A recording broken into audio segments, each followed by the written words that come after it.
عبد القادر جیلانی کا ایک نام غوث ہے، غوث اعظم کہتے انہوں۔ غوث کا مطلب کیا معلوم ہے؟ مدد کرنے والا۔ ہاں، یہ غوث اعظم کا لقب کیوں پڑا معلوم ہے؟ انہوں نے اپنی کتابوں میں لکھ رکھا، سیرت غوث اعظم کتاب کے نام کے تحت صفحہ نمبر 3 میں باقاعدہ یہ واقعہ PDF کی شکل میں میرے پاس موجود ہے۔ ایک مرتبہ یہ اور اللہ سیر کو نکلے گئے تھے۔ کون ہو؟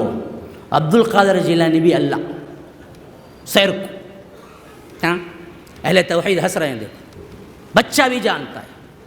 چلتے چلتے نعوذ، کانپ رہا ہے اندر سے میرا دل، وہ لقب، وہ الفاظ میں کیسے بولوں جو کفریاں کہتے ہیں کہ اللہ کا پاؤں پھسلا اور گرنے لگا، نعوذ باللہ۔ عبد القادر جیلانی نے ہاتھ پکڑ کے اٹھایا تو سہارا دینے کی وجہ سے ان کا نام غوث اعظم پڑ گئے۔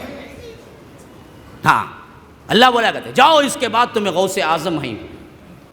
میں یہ بات بولا، دوسرے دن کچی گالی، ماں کی، باپ کی، کیا کیا ابھی شیطان بھی نہیں سنا رنگا، اتنے گالا۔ کیوں؟ جس کے پاس دلیل نہیں وہ گالی دیتا ہے، کیا کریں گے جی؟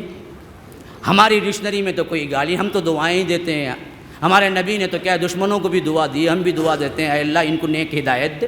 اللہ یہ صاحب جو بیٹھے ہوئے ہیں سب کو کیا ہے گمراہ کر رہے ہیں، نقشبندی صاحب کو نیک ہدایت دے دے۔